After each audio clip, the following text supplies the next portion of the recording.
Welcome to the Referrals Podcast, the show designed to help everyone from the solopreneur to the Fortune 500 company win the referral game. If you want to build a company with an army of ambassadors and raving fans who speak highly of you and refer you willingly, you are in the right place. And now, here is your host, Michael J. Maher. Welcome back to another amazing episode of Referrals Podcast. Top 100 in marketing in the U.S., top 100 overall, trending in 14 countries. Who the heck is listening to this in Korea and Singapore and Vietnam and Africa? Are you kidding me with this? We're even trending in the Netherlands. It's like, holy cow. Thank you so much for listening. Thank you for downloading. Thank you for rating and reviewing. And many of you have checked us out on YouTube and subscribed. I just want to say thank you for that. Welcome to Referrals Podcast. Today, we're going to talk about how do you go from prison to phone freedom. And I want you to think about that a little bit. Everyone here lives in a prison. We all have a prison within our mind of what we can or cannot do. You live in a prison. You are in prison in many aspects. Some people call it a stomata in the brain, which is like a blind spot. But what we hope to do today is we are going to give you freedom around phone prison. That's right. You have an issue with your phone, and we're going to conquer it today with a guest named Wally Bressler. Before I bring him on, I've got to share a shout out. Justin Brooks Knox. How about that name? I mean, like, my name's Michael Maher. His name is Justin Brooks Knox. Is that really your name, Justin? That's like the greatest name ever. So Justin says, I've been listening to Referrals Podcast for several years, and it is by far the best business building podcast out there with practical, actionable things you can do to build your business and help the world be a better place at the same time. Isn't that great that we can build our business and build the world? Much thanks to Michael Maher and his team for this, and I have to give thanks to Aga Rask and Sherry Mayer as part of the team that makes Referrals Podcast possible. So shout out to Justin Brooks Knox, shout out to Sherry Mayer and Aga Rask. And I have to remind all of you that if you have not joined our Generosity Generation, you need to do it. It's very easy to do. Join gengen.com, JOINGENGEN.com. The Generosity Generation, it is free, but it is filtered, and we don't just let everyone in. You will have to answer a couple of questions to get in, but we welcome you to the Generosity Generation. Speaking of welcoming people, we need to welcome Wally. Wally Bressler graduated from Hamilton College in Clinton, New York in 1990 with a BA in English, of all things. He started working in the mutual fund industry as a customer service rep and worked his way to the sales desk. 3 years later, at age 30, he left his job to become a real estate agent, right? We've heard that part of the story before. During his first 14 months, boom, he sold 72 houses and fell in love with the business. And trust me, with real estate, once you've been in real estate, it is never out of your blood. He was later promoted to sales manager, trainer, coach, and associate broker. In 2006, he started coaching real estate agents full-time. He's conducted more than 25,000 live training sessions, group phone training sessions, and one-on-one coaching calls. In addition to that, he's a self-trained direct response copywriter with more than 26 years of experience. Drawing on his experience in working with small business owners and salespeople, this year he created Phone Sales Secrets. I can't wait to tell you about that. It is a company, but it is also a class that helps people overcome sales call reluctance and procrastination so they can create the businesses and lives that they've always dreamed of. He currently lives in McKinney, Texas, with his two dogs, Cammie and Greta, and has 4 children, Mary Frances, Emma, Alex, and Caroline. Wally Bressler, welcome to Referrals Podcast, brother. Thank you, man. It is good to see you. It's good to see you. I haven't seen you face to face, I think, since like 2011, 10? It's been a long time. It was the Exponential Growth Summit in Dallas, Texas, with Kinder and Reese, right? Yeah, I think, it was either the year that you released 7L or the year before? It was like 2010 right was the year it came out, yep, right? Okay, then that's what it was. I think it was 2010.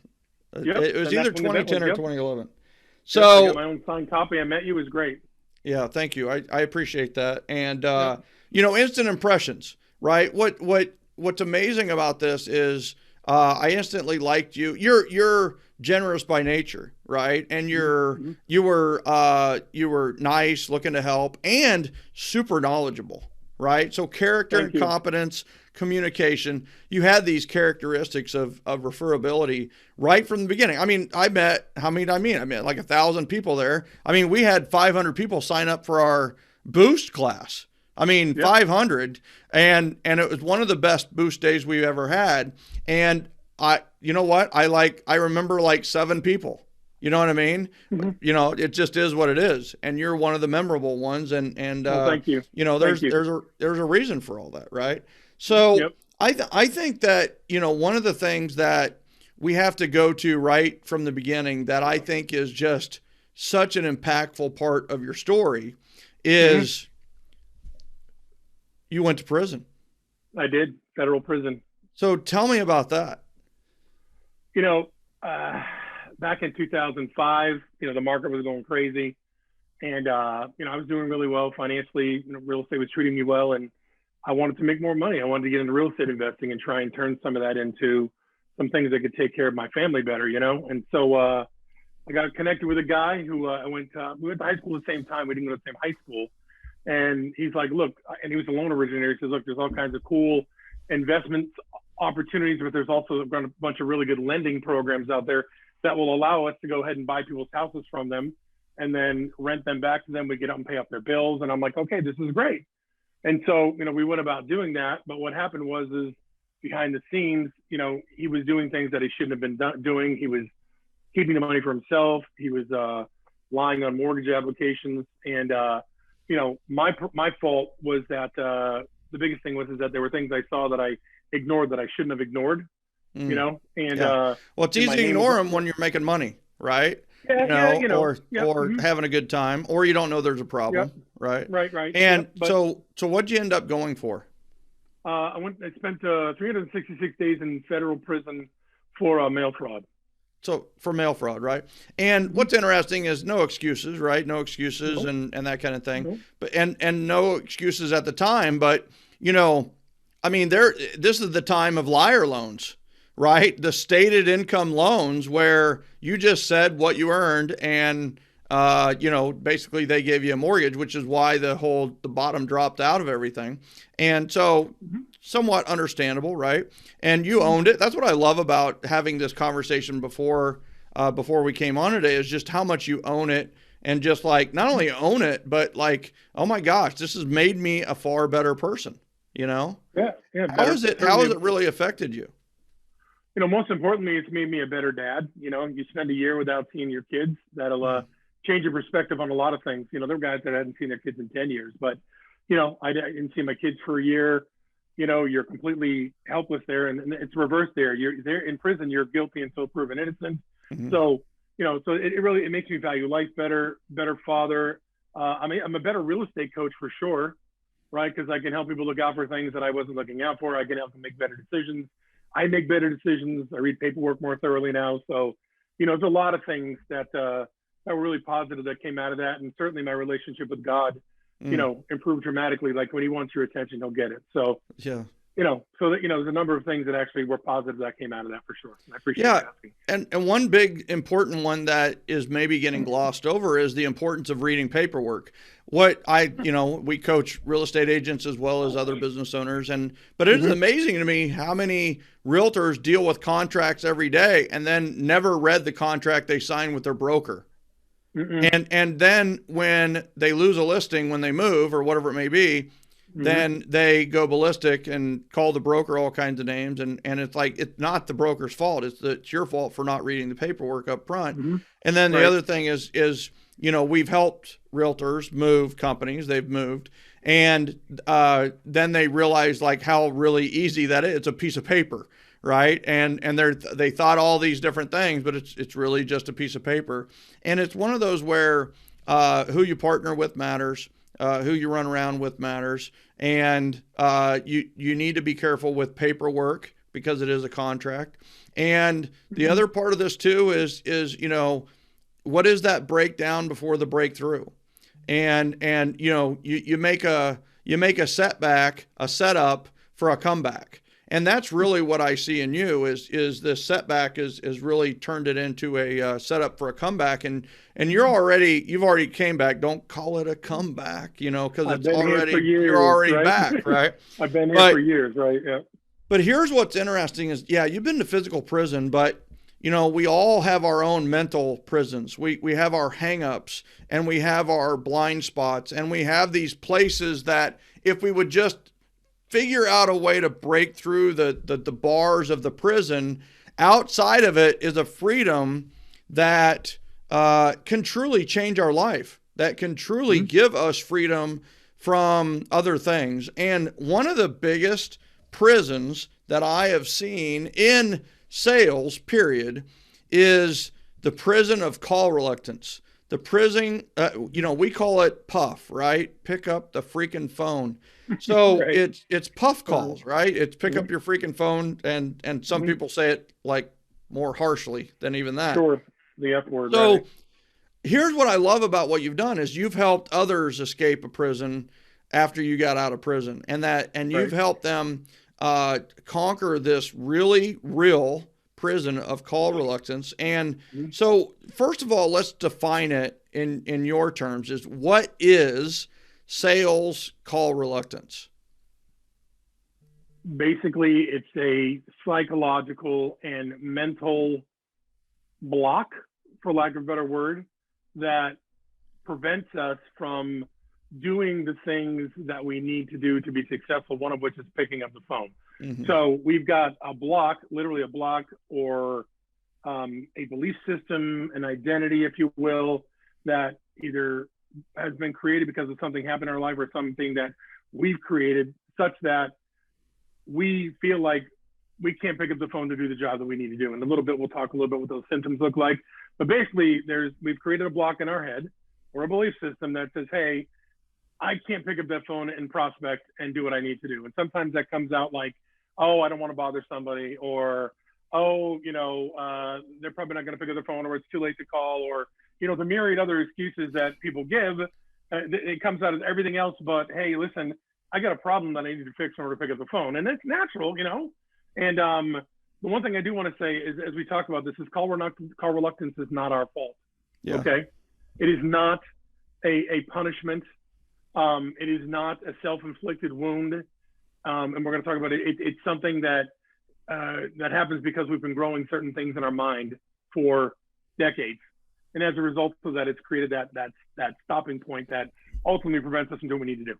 So where does it come from, right? So you're talking about these decades of mental blocks, if you will. So where does it come from? Where does call reluctance? I mean, we don't always have call reluctance. Even like right now, you have a list of 10 people. You'll have call reluctance with 1 or 2 of them, or 8 of them, and with 2 of them, you're like, oh my God, you just pick up the phone and call them, right? So where does it come from? So there's fear of the phone, and then there's fear of getting started. And I really want to draw a distinction. Like some folks, it's not really call reluctance. They just lack of confidence, lack of knowing what to say. It's more function than it is. It's more form than it is function. They're willing to do what it needs to take. They just a little trepidation, a little fear, but they can they can overcome it. Does that make sense? Yeah. Sales call reluctance comes from, I'm going to share a little bit about my life when I was younger. It's help give you some perspective. It comes from things in most cases that happen. And everybody's got stuff from their childhood, right? But some people had more trauma in their childhood than other people did, if that makes any sense.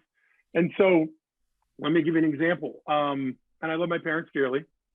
They both passed, and I love my parents, but my parents, they didn't know how to be good parents at the time. My father was not raised well. My mother, had a tough time when she was growing up. So, my dad was at home when I was born. I was an only child for about 4 or 5 years.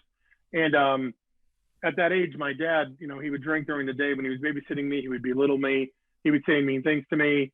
And after a while, at that age, I started getting put to bed without dinner, like 3, 4, 5. And then he would get mad at me when I would do things, even though I wasn't trying to cause trouble. And then, I had something happen when I was 10 that should never happen to any child. And then at 11, I started looking at pornography, and then I started engaging in sexual activity at the time I was 12. So I incurred a lot of stuff that my little brain, my little 12-year-old brain could just not handle, right? And so, and I'm not a victim, because there's lots of things that I've done since then in my life that have hurt a lot of other people, made a lot of bad choices. So I'm not positioning myself as a victim.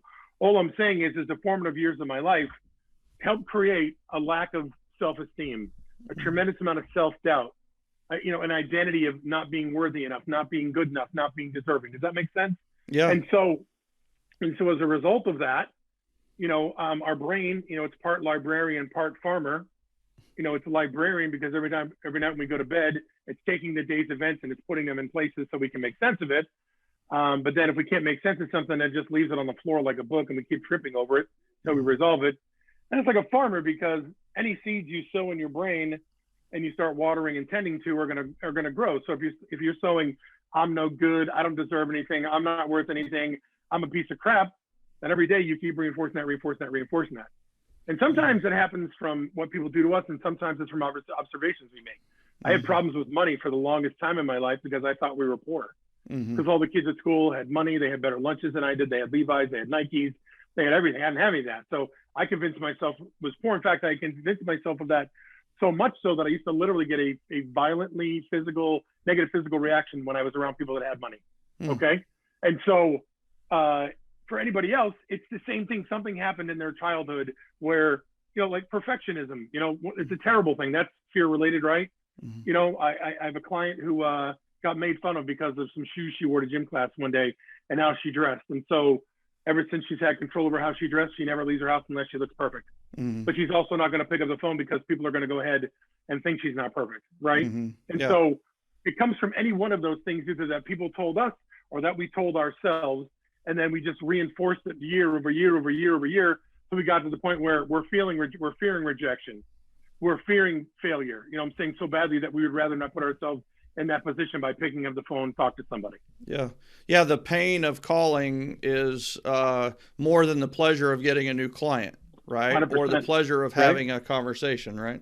So, so how did you learn about sales call reluctance, and what did you do to solve the problem? This is good stuff, right? Because here's what I love, right?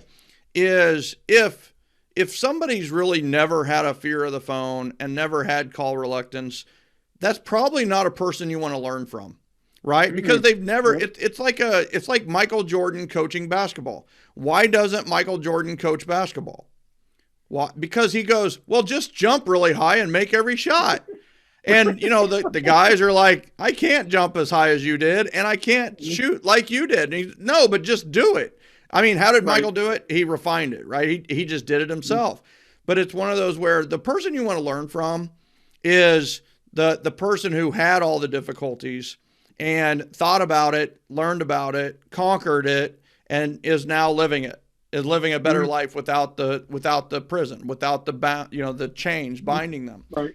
So I want to know from you, how did you conquer call reluctance, and what is the solution to this problem? Well, I actually suffered from call reluctance about 10, 11 years. And it's funny because my junior year in college, see, you and I come from the same cloth. We're gregarious people. We'll talk to anybody. You know what I'm saying? Like anytime. It might surprise you. I know it's shocking as it may be, right? So I've always been that way, but I've always had a tremendous amount of self-doubt. Really didn't like myself for a good portion of my life until I worked on some of that stuff. But my junior year, one of my classmates from high school's dad met me. He goes, "Hey, you'd be great at sales." I'm like, "Okay." So I took the job, and he's like, "Okay, here's a bunch of cards. Call these people and sell them insurance." I would struggle. And finally, he's like, "This isn't working out." I'm like, "No, it doesn't." So that was my first real experience with call reluctance, probably in 1988. You know what I'm saying? And so when I got out of college, I took a job at a mutual fund company. I took a safe job, customer service. My parents were all high C and high S personalities, right? So safety, security, salary, benefits, all that stuff, right? So that's what I did. And then, I just, as I started, taking, what do you call it? Some classes on improving yourself. I took a a Dale Carnegie class on Mm-hmm. speaking and self-confidence, did a bunch of Tony Robbins stuff, personal development books, and I was realizing that what I'm believing about myself may not be true, right? And so I just worked on that. I eventually got to the sales desk where I had to make presentations every quarter. I had to get on the phone and talk to people. So, 1998, I'm 29 years old. I'm making about $100,000 a year, but I'm also working 12 hours a day for somebody else. And so I was like, that's it. And so then when I got my real estate license, my real estate mentor was like, here, use this script, call these people and do this. I'm like, okay. Picked up the phone, just started doing it, And so it took me a long time to figure out the things that I needed to do and understand, where it came from for myself, if that makes any sense. Yeah. But the real formation of this came probably from the last half of my coaching career. I've been, started coaching and training in 2001. I would say about 10 years ago, I got really curious because I'd be on the phone with real estate agents. I'd be like, okay, how did your prospecting go this week? I didn't do it. Yeah. I'm like, okay, why didn't you do it? I had this going on, that going on. Next week, how'd your calls go? I didn't do it. I'm like, why are you paying me to coach you? I would be, be supportive, right? Loving, caring. Sometimes I would create pain, and I just couldn't get him to do it, And then I just started doing more and more research, and I had to go through some stuff myself, and I started putting two and two together. I read some books, and I'm like, well, wait a second, this has to work. And so then I started, applying it to my coaching clients, and and the people that I knew. And the next thing you know, like, there's a guy. Can I tell one quick story? Do I have time? Yeah. Yeah. Okay. So there's a guy named Brian O'Neill, and he's an agent in North South Carolina, Greensboro. I'm in far north, Columbia, South Carolina, right outside of there. Okay. He's a fireman, 21 years. He's walked in and out of hundreds of burning buildings. Right. Mm-hmm. He fear. Right. He's overcome some fear. Yeah. He's got these tribal tattoos that look like they killed to get put on. Yeah. Saved people's lives on a sidewalk, and he said he could not pick up the phone. Mm-hmm. I'm like, what? I'm like, dude, you must have, you got to take references from your life where you're fearless and apply it to what you're doing now. And so I put him through the process, had him read the books that I've been reading. We talked about it. 45 days later, he calls me and says, hey, I just picked up a FSBO for $540,000. And the guy's a builder, and he's got other houses. And so I'm like, from now on in, no problem calling or prospecting, And look, it's like any other coach, I can only tell you what to do, right? I can't do it for you. Right. But he did the work, And so then I've had multiple other people do that. So, you would ask me about how we get over it. Did you ask me that as well, or? Yeah, I think as kind of a segue into like the process of overcoming sales reluctance, I think that everybody that's listening to this needs to know is that, this isn't just cold calling and cold selling or even calling leads that leads to call reluctance. People have call reluctance from calling their sphere of influence, from calling their customer base, and so all of the reasons and the process of conquering call reluctance is applicable to, it doesn't matter who you're calling, right? So I think that's the importance of this. Some of them are like, well, I don't cold call, so I'm going to tune out. It's like, all right, so how many calls have you made to your sphere this week? Well, none. How many of those internet leads have you followed up with? Well, none, right? I did email a couple, but it's like, we all know that, the communication pyramid, right? The third from the top and the easiest one within the influential zone, easiest as far as productivity and efficiency, you can pick up the phone anytime, is phone calls, right? It's in the influential zone. We want to get something done. We got to pick up the phone. So master the phone, master phone skills. So what's a process or two that will help us overcome like call reluctance that like Brian did or you did? So, the first thing is awareness, right? Yeah. You can't solve a problem that you're not aware of, correct? Right. So you've really got to get to the heart of the matter and really go back to whatever point in your life where the genesis of this belief system, this identity, originated. And so the easy trick for that, and, this sounds kind of weird, but you can actually talk to your subconscious and it'll answer you. Takes a little time, but you just take a little 5x7 index card, right? Where does my call reluctance come from? Question mark. Leave it on your desk, read it during the day, spend a little time with it before bed and go to bed. While you're in bed, your subconscious is going to be searching, and eventually it'll bring the memory up to you or the memories up to you. So the first thing is you got to go there. And look, this isn't like learning how to bake a cake. I'm saying It's like you do this, and all of a sudden you put in the oven and bake. So you have some work to do here, but the work is worth it because the freedom you're going to get from it, not just over prospecting, but in your life, Right. The people I've worked with, less procrastination, more satisfaction in life, happier, what I'm saying, more driven. There's lots of ancillary benefits other than being able to pick up the phone. The people have video call reluctance or video reluctance. They get over getting in front of the camera. So awareness is the first thing. The second thing is you got to observe, right? You got to define what it is. 10-year gremlin.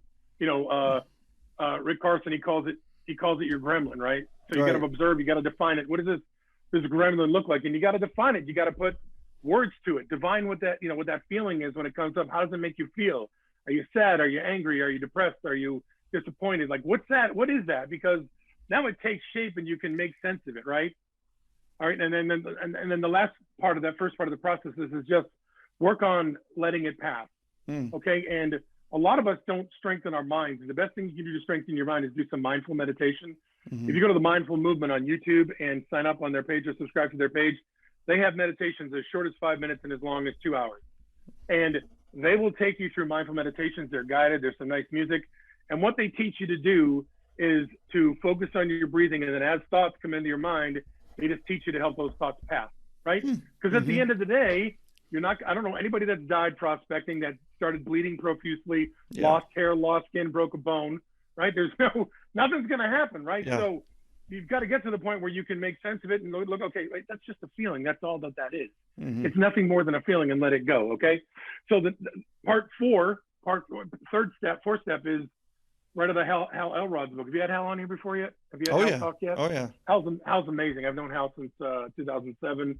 I met him back then, and then we hadn't caught up for a while, but I met him back in an EGS. But the miracle morning, right? Doing your savers, right? Being silent, doing your meditation, and then doing your affirmations, visualization, exercise, reading, and then journaling, right? And doing that because what we need to do is we need to reprogram our brain, right? We've got to take the same steps we used to get to the point where we had call reluctance, and then take those steps and do positive inputs, right? Keep telling ourselves the positive things we want. Read about things that reinforce, the good things about us. Visualize ourselves picking up the phone. You know what? One of the first things people should do when they do this is to take a check and make it out for $1 million or $10 million and put it someplace so you can see it, make it out to yourself, right? And then after that, two things. You got to find out what drives you. You got to find out, Daniel Pink talks about the I type and the X type, the internally driven, and then the externally driven. So many people picture a boat, picture a car, picture money. Well, first of all, if that's your carrot and you don't get it, that's demoralizing. Or if that's your carrot and you get it, what do you do next for motivation? Bigger mountain. Yeah. We call that bigger mountain syndrome, right? Yeah, exactly. Like, what do you do after Everest? I know, right? Exactly, right? Yeah. You climb and hope a plane picks you up, right? Yeah. So, very good point. And the other part is being internally driven. Increase, becoming autonomous, right? Getting to the point where you can do things that you need, becoming a master at what you do. You know what I'm saying? There you go. Yep. And things like that, mastery, autonomy, and that's the whole point right there, and incompetency, whatnot. So, and then I took a page out of Simon Sinek's book. Find your why, right? You got to find out what your why is, because once you find out what that why is and it drives you, you're now changing all these positive inputs. And you've got a why that you'd walk through walls for, right? Yeah. And so the simple formula is I'm going to contribute X so that I can impact Y. So what that means is our children are not Ys, okay? A car is not a why, that's a what. The why is for your children is to make sure that they're financially stable for the rest of their lives until they have great grandkids, to make sure that they grow up healthy adults, happy adults, well-adjusted adults, to make sure that they always feel protected. Does that make sense? Yeah, there's so much psychology to this, dude. I mean, it's like here, I mean, like we keep just saying, just pick up the freaking phone, right? It's a physical solution to a mental problem, which never works, right? So, can anyone overcome sales reluctance? Can anyone? Can I say one more thing before we move on, please? And I don't mean to interrupt you. Yeah. Here's the thing. Some people can just do it, okay? Yeah. Some people can absolutely just pick up the phone and start doing what they need to do. Yeah. And that likely means that they don't have as many challenges with their internal programming. Yeah. So I'm not saying everybody has to go through this entire process. Yeah. Some people some people get thrown into the deep end of the pool, they swim. Some people get thrown into the deep end of the pool and they drown. They drown. Right? That's right. Yeah. That's it. I drowned. I didn't fight. Some people it's different. So And so anyway, anybody can overcome this if you're willing to go through the process. Yeah. Okay. Yeah. And I mean, listen, I'm not a licensed therapist. I'm not a psychiatrist. You may need more help than I can give you. You know what I'm saying, in certain instances. But I'm telling you, if you just do the things that I tell you to do and you go through the process, you'll be able to pick up the phone. You'll be able to get in front of video. You'll be able to call people.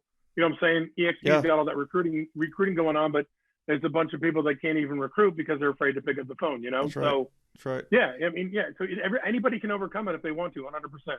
Yeah, I love that. Right, I love that, and it's one of those where I keep coming back to this word value. Right, is self-value, and it seems like we can make the call when we feel like we have value to the other person, right? And it's one of those where, what is the value? What is the value you bring? What is the reason for the call? What is, and it seems like if the reason to call is to sell something to somebody, it's like, well, that's tough. But if we can tweak it mentally, at least in the beginning, to a customer service call, to an invitation, to, if there's anniversary, birthday, if there's a really nice reason for the call, then it's easier to make the call, right? Why? Because we have a reason, and there's value to the call.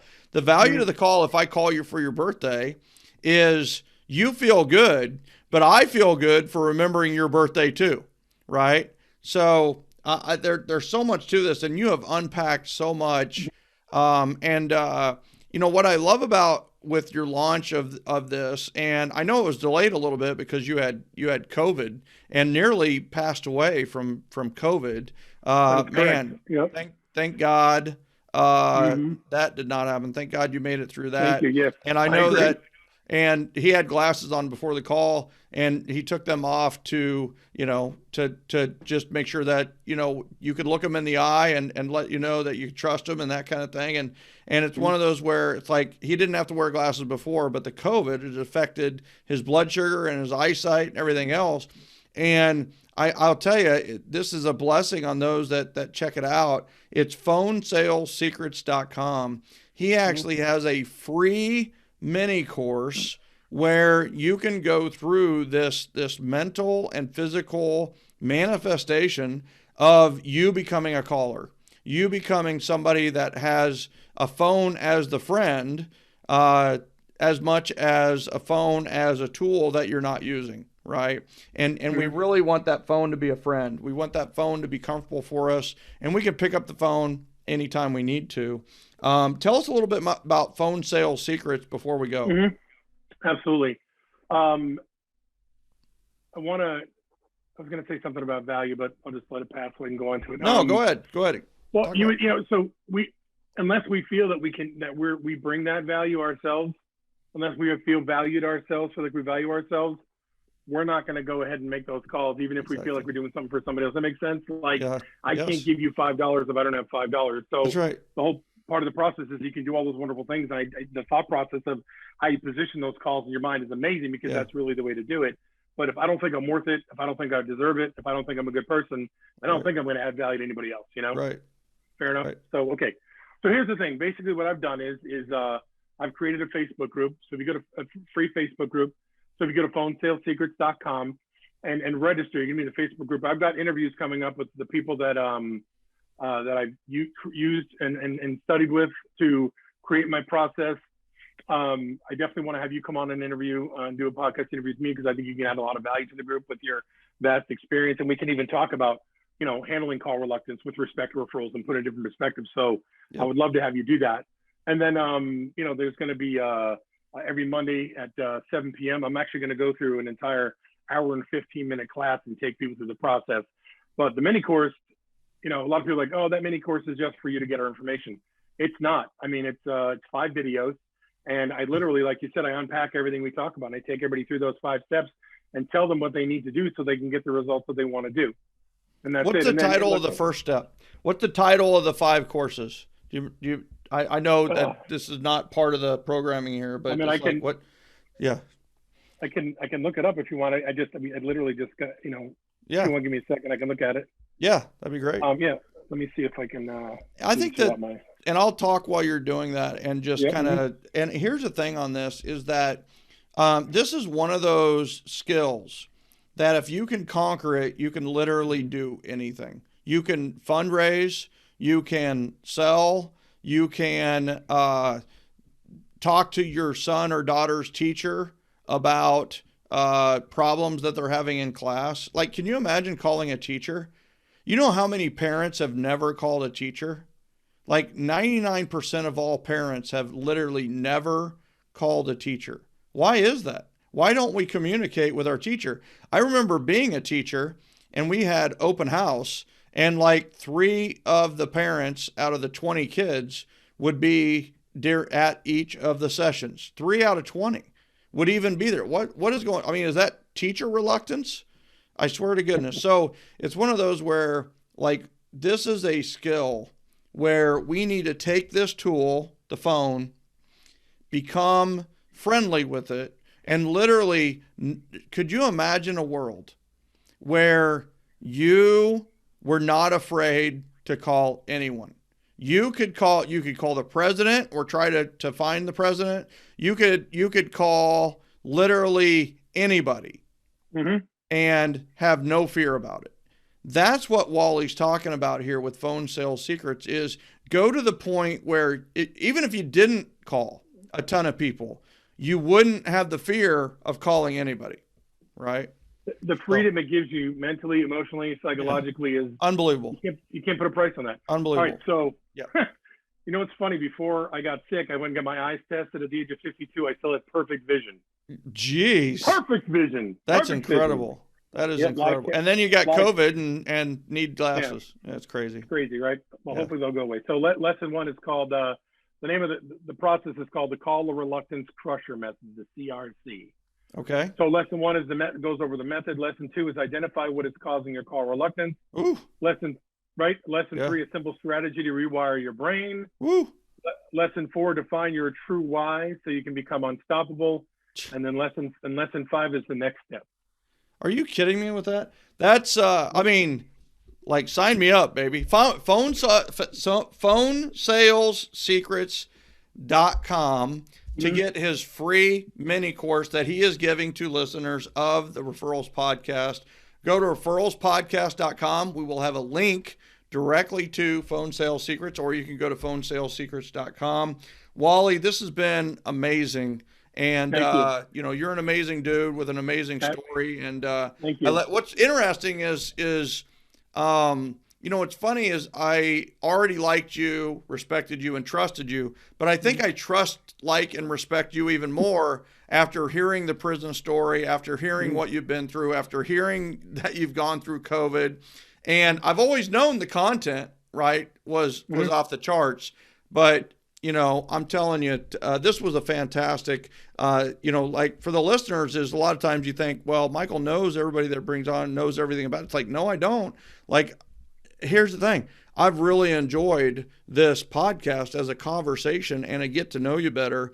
And I just really, really, really appreciate you coming on and talking about this is something that a lot of people avoid talking about, is call reluctance.